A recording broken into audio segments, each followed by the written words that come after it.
नमस्कार, मैं हूं दीपाली राणा। आप देख रहे हैं फायदेमंद फंड्स और आज के शो में हम चर्चा करेंगे पराग पारिक फ्लेक्सी कैप फंड की। ऐसा फंड जिसने वॉलेटाइल मार्केट में भी काफ़ी अच्छी परफॉर्मेंस डिलीवर की है। तो बारीकियां समझेंगे इस फंड से रिलेटेड, मार्केट पर भी आउटलुक लेंगे क्योंकि हमारे साथ मिस्टर रौनक ओनकार मौजूद हैं जो कि फंड मैनेजर हैं पीपीएफएस म्यूचुअल फंड से। रौनक जी नमस्कार, स्वागत है आपका। और हम इस पर्टिकुलर फंड पर तो चर्चा करेंगे ही, लेकिन पहले मार्केट पर भी आपके कुछ व्यूज़ लेना चाहेंगे। और सबसे पहले तो इस करंट मार्केट सिचुएशन को आप कैसे रीड कर रहे हैं, क्या अंडरस्टैंडिंग है आपकी? क्योंकि देखते ही देखते निफ्टी अपने हाई से डिसेंट करेक्शन ऑलरेडी दिखा चुका है और अभी भी इन्वेस्टर्स के बीच में कॉन्फिडेंस की भारी कमी है, मन में बहुत सारी एप्रीहेंशंस हैं। कैसा लग रहा है आपको यहाँ से मार्केट? नमस्कार दीपाली जी, धन्यवाद मुझे फायदेमंद फंड से बुलाने के लिए। जो मार्केट की आपने बात कही कि निफ्टी हाई से काफी गिर चुका है, ये जो है ना, ये मार्केट की एक फीचर होती है कि जब मार्केट हमेशा ऊपर जाते रहता है तभी ज्यादा कोई कंप्लेंट नहीं करते, पर जब फट से गिर जाता है तो सबके कॉन्फिडेंस लेवल हिल जाते हैं। पर आई थिंक ये इस पे चर्चा करने से अच्छा ये समझना इंपॉर्टेंट है कि ये मार्केट ऊपर नीचे क्यों होता है। ये किसी को पता नहीं कि कितने ऊपर जाएगा कितना नीचे गिरेगा। सबसे पहली चीज ये है कि प्रेडिक्शन पे ज्यादा विश्वास ना करें। दूसरी चीज है कि जो मार्केट ऊपर जाते हैं उसके फंडामेंटल बेसिस भी होने चाहिए। अगर कंपनी के प्रॉफिट ग्रो हो रहे हैं लॉन्ग टर्म में और मार्केट ऊपर जा रहे हैं तो हम जो कंपनीज खरीद सकते हैं पोर्टफोलियो में उनकी वैल्यूएशंस भी रीजनेबल हो सकती है। पर जब कभी कभी मार्केट प्राइसेस काफी ज्यादा जल्दी बढ़ जाते हैं तो ये वैल्यूएशन जो होते हैं कंपनीज के जो पोर्टफोलियो में हम लोग बाय कर सकते हैं वो रीजनेबल नहीं होते, वो काफी एक्सपेंसिव और महंगे बन जाते हैं। तो ये परिस्थिति थी मार्केट में लास्ट ईयर, जब देखा हमने कि मार्केट के प्राइसेस काफी जल्दी ऊपर जा रहे थे पर कंपनीज के प्रॉफिट उतने जल्दी ग्रो नहीं हो रहे थे। ये जो लॉन्ग टर्म उतार चढ़ाव की जो सीरीज होती है, ये साइकिल होती है, ये मार्केट का एक फीचर है। इससे डरना नहीं है। पर जब कोई इक्विटी में निवेश करेगा तो उसे लॉन्ग टर्म के पॉइंट ऑफ व्यू से ही निवेश करना चाहिए। अगर यदि आपके पास कोई 5 साल से कम की राशि हो इन्वेस्ट करने के लिए, उसे इक्विटी में ना डाले। 5 साल से ज्यादा कोई राशि हो उसे इक्विटी में डाले। तो ये जो शॉर्ट टर्म की ऊपर नीच होती है मार्केट में, उससे आपका कॉन्फिडेंस बना रहेगा और हिलेगा नहीं। अच्छा रौनक जी, एक चीज़ बताइए, जितनी करेक्शन हमने हाई से देखी है, क्या इतनी एंटिसिपेटेड थी? लग रहा था कि इतना मार्केट नीचे आ जाएगा? इसमें एंटिसिपेशन की बात नहीं, जैसे मैं कह रहा था कि प्रेडिक्शन करना काफी डिफिकल्ट होता है कि ये प्राइस कहाँ पे जाएगी। जैसे मार्केट में लॉन्ग टर्म इन्वेस्टर्स होते हैं, शॉर्ट टर्म ट्रेडर्स होते हैं, सबकी अपनी अपनी ओपिनियन होती है वैल्यूएशन की और उसके हिसाब से मार्केट मूव होते हैं। कहीं माइक्रो इवेंट भी होते हैं जहाँ पे करेंसी की फ्लक्चुएशन होती है या इंटरेस्ट रेट ऊपर नीचे होते हैं, उसके वजह से मार्केट जाती है नीचे। सो जो हमारी तरह इन्वेस्टर्स थे जिन्होंने मार्केट में पूरी पूंजी इन्वेस्ट नहीं की थी, थोड़े से कैश में हम थे, हमारी यही ओपिनियन थी कि मार्केट जो है काफी एक्सपेंसिव हो गया था, काफी महंगा हो गया था। तो इसके लिए हम तो डिप्लॉय नहीं कर रहे थे पूरी पूंजी।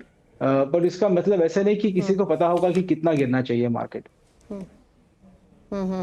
लेकिन फिर भी डेफिनेटली रौनक जी, ये तो कोई प्रिडिक्ट नहीं कर सकता कि मार्केट कितना ऊपर जाएगा और कितना नीचे जाएगा, लेकिन फिर भी current market situation, understanding, fundamentals को रीड करते हुए, सेंटिमेंट्स को समझते हुए, कोई तो व्यू होगा आपका कि यहाँ से अभी और थोड़ा डाउनसाइड बाकी है या यहाँ रुक सकता है मार्केट? क्या लग रहा है यहाँ आगे के लिए? मार्केट के ऊपर तो इतनी ओपिनियन नहीं है, बट अगर आप सेक्टर्स देखें या कंपनीज देखें वहां पे ओपिनियन दे सकते हैं क्योंकि ये हम ट्रैक करते हैं।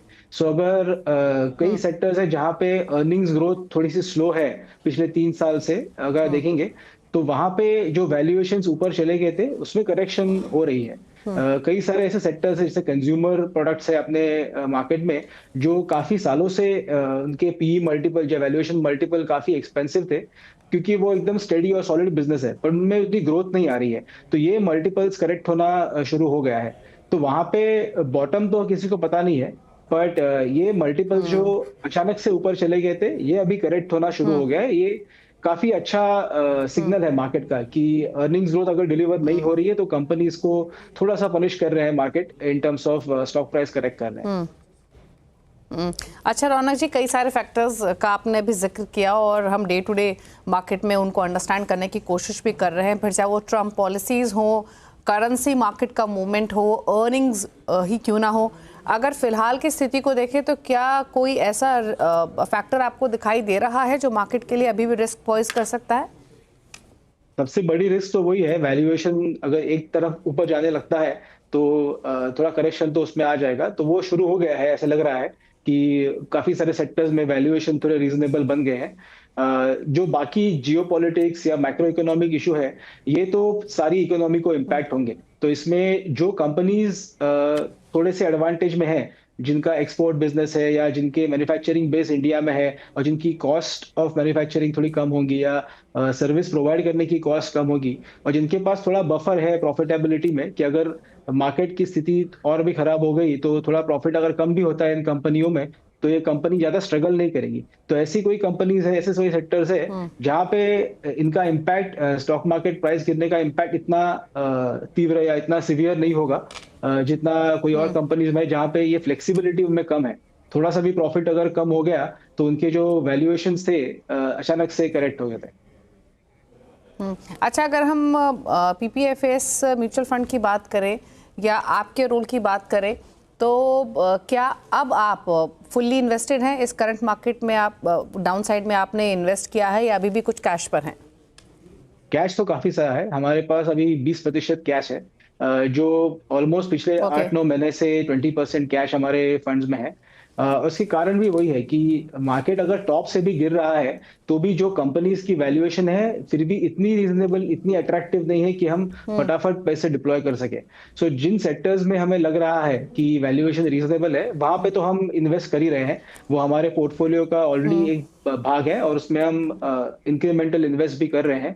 पर जिन सेक्टर्स में हम ट्रैक करते हैं, हम लोग स्टडी करते हैं, उनमें अभी भी वैल्यूएशन इतने भी अट्रैक्टिव नहीं है कि जहां पे हम कॉन्फिडेंटली पैसे डिप्लॉय कर सके। सो डिप्लॉयमेंट हो रही है पर एग्रेसिवली या एकदम फास्ट डिप्लॉयमेंट नहीं हो रही है। ओके। अच्छा, अगर हम, जैसे आप बार बार वैल्यूएशंस का जिक्र कर रहे हैं और आपने जैसे पॉइंट आउट भी किया कि करंट मार्केट करेक्शन के बावजूद अभी भी वैल्यूएशंस काफ़ी जगह महंगी हैं, तो अगर समझना चाहें तो कौन कौन सी ऐसी पॉकेट्स हैं जहां पर आपको अभी भी वैल्यूएशंस महंगी दिख रही हैं? कौन सी ऐसी पॉकेट्स है जहां पर रिसेंट करेक्शन के बाद वैल्यूएशंस अट्रैक्टिव हो गई हैं? सो अगर आप अट्रैक्टिव वैल्यूएशंस की बात करें तो प्राइवेट सेक्टर बैंक्स जो है, जिसमें टॉप बैंक्स है लाइक कोटक, आईसीआईसीआई, एचडीएफसी और एक्सिस जो हमारे पोर्टफोलियो में है, उनमें वैल्यूएशन काफी अट्रैक्टिव लग रही थी पिछले 2 सालों से, क्योंकि ये कंपनीज ग्रो हुई है। और अगर आप कंपेयर करें कोविड के पहले वाला समय और अभी का समय, प्रॉफिट तो ये कंपनीज ने ग्रो कर दिया है पर उनके स्टॉक प्राइसेस ने परफॉर्म नहीं किया है। तो इसकी वजह से ये वैल्यूएशन थोड़े अट्रैक्टिव हो गए। सो ये प्राइवेट सेक्टर बैंक की जो सेक्टर है वहां पे अट्रैक्टिव वैल्यूएशंस है। अगर आप आईटी सर्विसेज सेक्टर भी देखें, उसमें भी कोई ऐसे लार्ज कैप कंपनीज है जहां पे वैल्यूएशन थोड़े रीजनेबल है, ऑल्दो उनमें ग्रोथ इतनी ज्यादा नहीं आ रही है, बट उसमें भी ग्रोथ कोविड के कंपेयर करने के पहले से, पीरियड के पहले से अभी कंपेयर करेंगे तो ज्यादा ग्रोथ है। तो ये कंपनीज बड़ी हो गई है but at the same time valuation उसमें थोड़ी रीजनेबल है। हमने 2 कंपनीज नई ऐड की है पोर्टफोलियो में पिछले 2 महीनों में। वो है एक हॉस्पिटल बिजनेस जो नारायण हृदयालय के नाम से है। सो हेल्थ केयर सर्विसेज में वो एक रीजनेबल एरिया है जहाँ पे हमें लगा कि ये हॉस्पिटल बिजनेस है, थोड़ा रीजनेबली प्राइस्ड है। और दूसरी एक ऑटो कंपनी हमने पोर्टफोलियो में खरीदी है, ऑटो कंग्लोमरेट है ये, महिंद्रा एंड महिंद्रा ग्रुप। तो ये कंपनी भी थोड़ी रीजनेबल लग रही थी कंसिडरिंग उनके जो प्रोडक्ट पोर्टफोलियो है, उनका जो ओवरऑल बिजनेस है जिसमें काफी सारे बिजनेसेस का वो एक ग्रुप है। और उसमें ऑटो कंपनी जो उनकी है वो भी अभी नए नए प्रोडक्ट लॉन्च कर रही है, इलेक्ट्रिक व्हीकल में भी ग्रो कर रही है।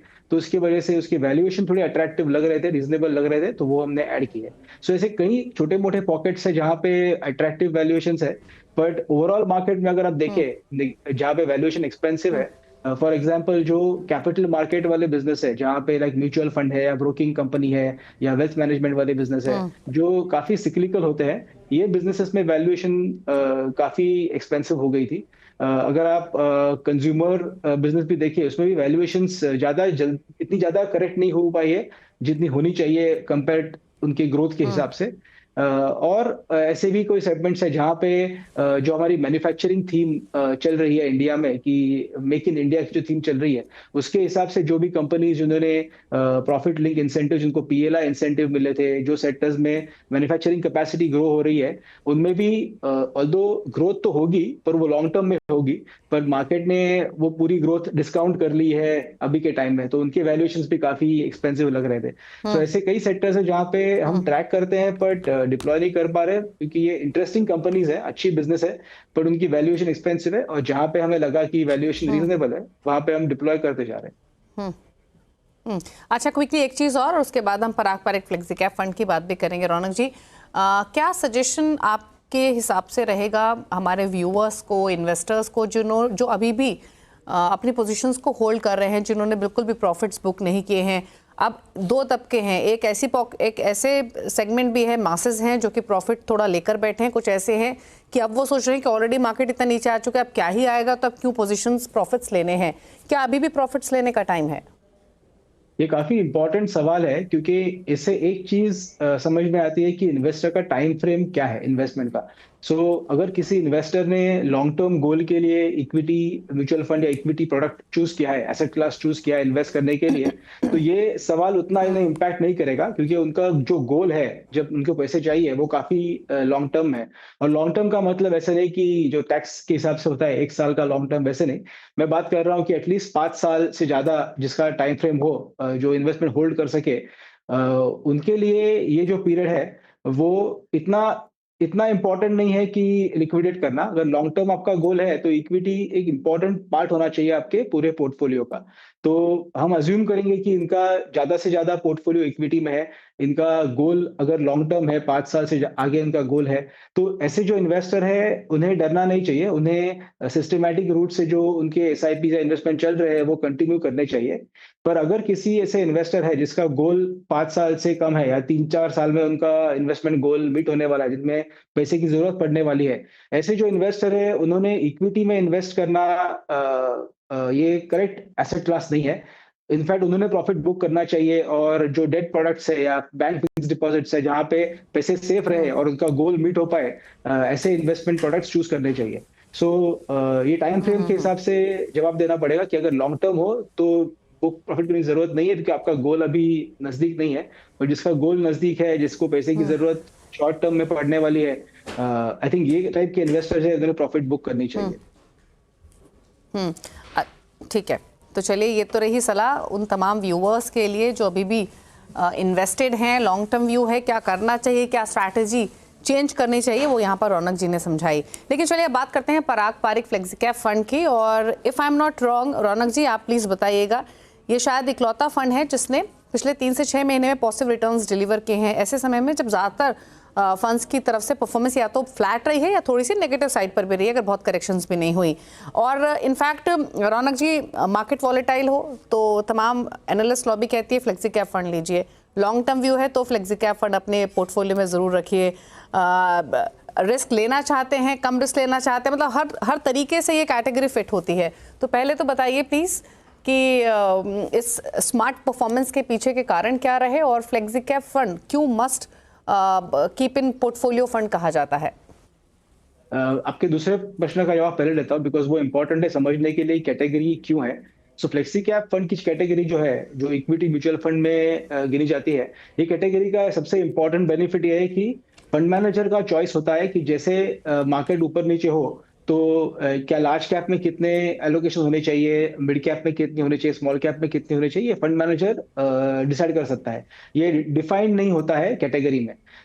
अगर हमें लग रहा है कि अभी लार्ज कैप में ज्यादा अट्रैक्टिव रीजनेबल वैल्यूएशन है तो ज्यादा पोर्टफोलियो लार्ज कैप की तरफ होगा। अगर मिड एंड स्मॉल कैप के लग रहा है कि वैल्यूएशन थोड़ा एक्सपेंसिव है तो उनमें एक्सपोजर थोड़ा कम होगा फंड में। तो ये जो फ्लेक्सिबिलिटी होती है ये फंड मैनेजर को मिलती है, इसलिए फ्लेक्सी कैप फंड का सबसे बेहतरीन फीचर यही है कि अगर हमें लगे कि हमें डिप्लॉय करना ही नहीं है मार्केट में, तो हम थोड़ा कैश भी रख सकते हैं पोर्टफोलियो में।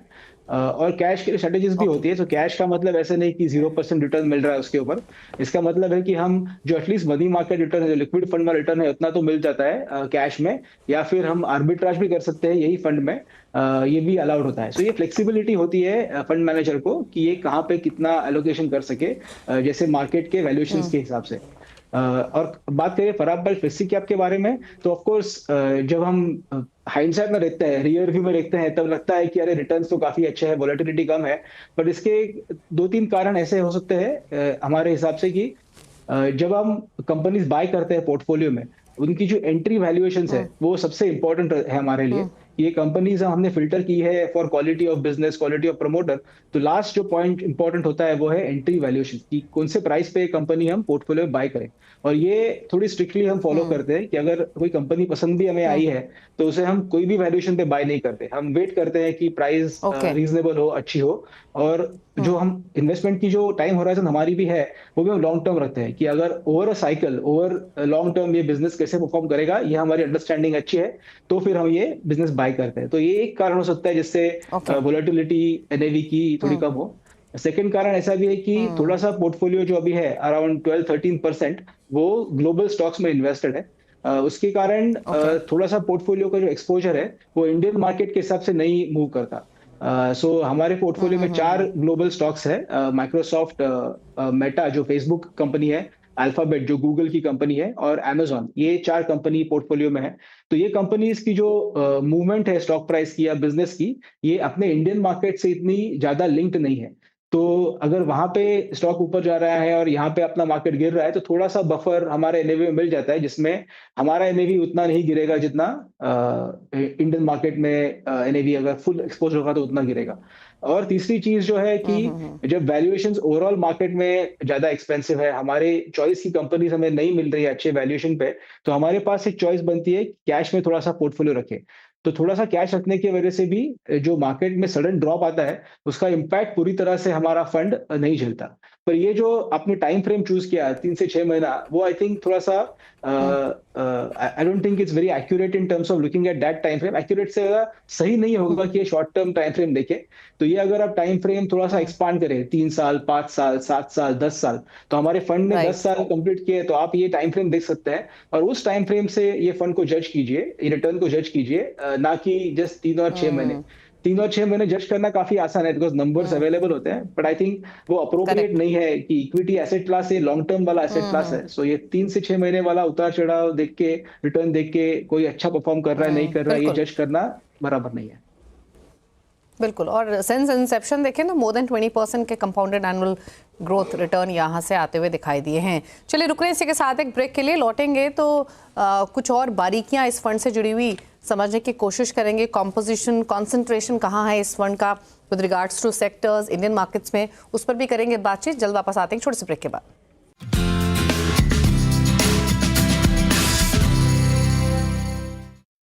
फायदेमंद फंड्स, आज के शो में हम बात कर रहे हैं Parag Parikh flexi cap fund की। हमारे साथ मिस्टर रौनक ओनकार मौजूद हैं जो कि फंड, आपने बताया कि पहली प्रायोरिटी आपकी वैल्यूएशंस होती है जब भी आप स्टॉक पिकिंग करते हैं रिस्पेक्टिव सेक्टर्स में। मैं आपके बाकी कॉम्पोजिशन पर आऊँ उससे पहले क्विकली एक चीज़ और समझना चाहते हैं। जैसे आपने ब्रेक में जाने से पहले बताया कि 12 से 13% का एक्सपोजर आपका ओवरसीज मार्केट में भी है, आपके पास ग्लोबल स्टॉक्स भी हैं, तो क्या ये फिक्स्ड कॉम्पोजिशन है या इसकी कोई लिमिट है? क्या डिटेल्स हैं? सो सेबी के जो लिमिट है फॉर इंटरनेशनल इन्वेस्टमेंट वो है 35% तक। हमारे फंड में हिस्टोरिकली अगर आप देखें 2022 के पहले तक लगभग 30% तक हम इन्वेस्ट करते थे इंटरनेशनल स्टॉक्स में।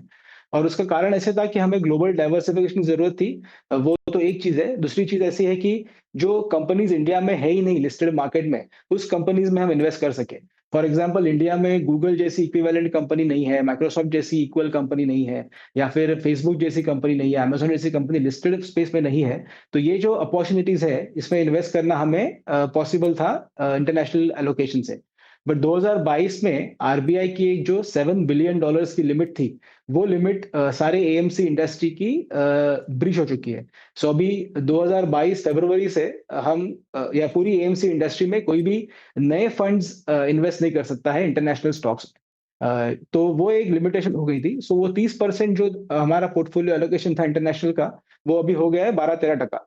और उसका कारण वही है कि जो इंक्रीमेंटल जो पैसे हमने रिसीव किए फंड में, जो इन्वेस्टर्स ने इन्वेस्ट किए, वो सारे के सारे फंड्स इन्वेस्ट हो गए डोमेस्टिक स्टॉक्स में एंड थोड़े कैश में है। और जो international part of the portfolio है जो 13% है, उसकी लोअर लिमिट तो कुछ नहीं है, वो तो जीरो भी हो सकता है, पर अपर लिमिट 35% रेगुलेटरी लिमिट है। पर हमारी जो इंटरनल कंफर्टेबल लिमिट है वो 30% की थी। ओके, ठीक है। अच्छा, बाकी कॉम्पोजिशन समझे इस फंड का, तो कितना लार्ज कैप, कितना मिड कैप, कितना स्मॉल कैप में, if I am not wrong तीनों सेगमेंट्स, तीनों कैटेगरीज इसके अंडर आती हैं। किस तरीके से बाइफरकेट किया है आपने? अभी तो सबसे ज्यादा लार्ज कैप में ही होगा। सो अगर हम इंटरनेशनल स्टॉक्स भी गिने तो वो तो मेगा कैप स्टॉक्स है, तो आई थिंक 75% पोर्टफोलियो लगभग लार्ज कैप में ही होगा जो इन्वेस्टेड पोर्टफोलियो है, और बचा हुआ फिर mid and okay, small cap and in cash ऐसे होगा। तो ये कॉम्पोजिशन क्या आपने रिसेंटली कम ज्यादा किया, large cap versus mid cap small cap? ये काफी सालों से हुआ है। सो ये अगर आप 2-3 साल से अगर देखें, वैल्यूएशन जो ज्यादा जल्दी बढ़ी वो small and mid cap space में बढ़ी, तो वहां पर भी हमारे एलोकेशंस थे, पर हमें जैसे वैल्यूएशन थोड़ी अनकंफर्टेबल लगने लगी तो हमने वहां पे सेल करना चालू कर दिया। और जो लार्ज कैप स्टॉक्स थे उसमें वैल्यूएशन इतनी जल्दी नहीं बढ़ी, और कंपनीज के प्रॉफिट्स भी बढ़ रहे थे रीजनेबल ग्रोथ रेट पे, तो वहां पे थोड़ा एलोकेशन ज्यादा हो गया। सो ये अगेन जैसे मैंने बोला कि फ्लेक्सी कैप का फीचर है, अगर हमें लगा इन द फ्यूचर कि मिड एंड स्मॉल कैप में भी वैल्यूएशन अट्रैक्टिव है तो वहां पे थोड़ा सा एलोकेशन ज्यादा हो जाएगा और लार्ज कैप का वैल्यूएशन कम हो जाएगा। अच्छा ठीक है, अब क्विकली पॉकेट्स और सेक्टर्स समझ लेते हैं। जो भी आपके साथ कॉन्वर्सेशन हुआ उससे एक चीज़ तो क्लियर है, और मैं ये एज्यूम करके चल रही हूँ कि बैंक्स, ऑटोमोबाइल्स तो डेफिनेटली आपके पोर्टफोलियो में होंगे। मेजर कॉन्स्टिट्यूशन किन सेक्टर्स में है, कहाँ कहाँ एक्सपोजर आपने लिया हुआ है? सो मेजर सेक्टर जो है, जो बैंक मैंने बोला था वो 20% उसका एलोकेशन है बैंक्स में। उसमें 4 बैंक्स हैं। ओके, एचडीएफसी बैंक सबसे ज्यादा साइज वाला एलोकेशन है, 8% के अराउंड। उसके बाद ज्यादा एलोकेशन है टेक्नोलॉजी एंड आईटी सर्विसेज में। तो ये एलोकेशन होगा ओके, लगभग 20% तक सब मिला के। उसके बाद थोड़ा एलोकेशन डिस्पर्स हो जाता है, जिसमें थोड़े ऑटो कंपनीज भी है, उसमें फार्मा कंपनीज का भी एक बास्केट है, जहाँ पे जैसे अट्रैक्टिव रीजनेबली प्राइस जो फार्मा कंपनीज लगे उनमें थोड़ा सा एलोकेशन है। और थोड़े से जो कैपिटल मार्केट वाले बिजनेसेस है जहाँ पे हमने सेल करना चालू किया है उसके भी थोड़े से छोटे छोटे पोजीशंस बचे होंगे, तो वो भी है। But bulk of the position is in banks, in technology, IT services, little bit of pharma, और 20% कैश। अच्छा, कैपिटल मार्केट से जुड़े हुए स्टॉक्स में देख भी रही थी, जो डिटेल्स मेरे पास हैं। आपके पास कैपिटल मार्केट से जुड़े हुए कई स्टॉक्स, तो जैसे आपने खुद मेंशन किया कि होल्डिंग वहां पर अब कम बची है, तो इसके पीछे का कारण क्या है? क्या मान के चलें कि यहाँ से आगे कैपिटल मार्केट स्टॉक्स को लेकर बहुत ग्रोथ आपको बुलिश नहीं दिखाई दे रही, या फिर वैल्यूएशंस डिस्कम्फर्ट है? ग्रोथ तो पॉसिबल होगी, जैसे मार्केट ग्रो हो रहा है, जैसे लोग पार्टिसिपेट कर रहे हैं मार्केट में, रिटेल पार्टिसिपेट कर रहे हैं मार्केट में, तो इनमें ग्रोथ तो हो सकती है।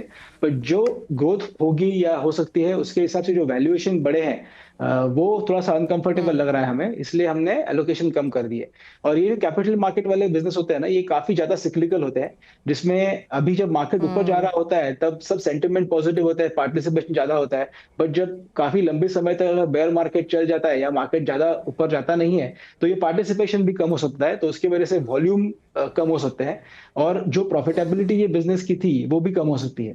तो ये सिक्लिकलिटी जो है ये इन्वेस्टर को समझनी चाहिए, अगर किसी को अगर कैपिटल मार्केट सेक्टर स्टडी करना है तो ये हमने स्टडी की और हमें लगा कि ये साइकिल तो कभी खत्म होगा मालूम नहीं, कब तक रुकेगा मालूम नहीं, बिकॉज इंडिया का ग्रोथ स्टोरी तो ऑफकोर्स लंबा है, बट वो सारी ग्रोथ स्टोरी हमें आज ही उसके लिए पे नहीं करना है। अगर धीरे धीरे वैल्यूएशन अट्रैक्टिव हो गए अगले साइकिल में तो फिर से पार्टिसिपेट कर सकते हैं। ये काफी अच्छे कंपनीज ओके, होते हैं, इसमें ज्यादा एसेट लगते नहीं है, इनके रिटर्न्स भी काफी अच्छे होते हैं, पर वो साइकिल का जो अवेयरनेस होना चाहिए वो आई थिंक थोड़ा इन्वेस्टर में होना चाहिए।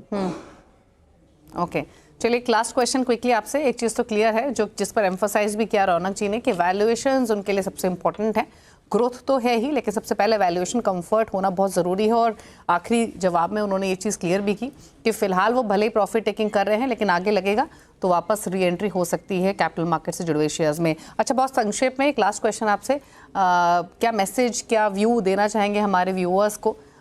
एटलीस्ट कितना होराइजन लेकर चलें अगर वो पराग पारिक फ्लेक्सी कैप पिक करना चाहें अपने पोर्टफोलियो में?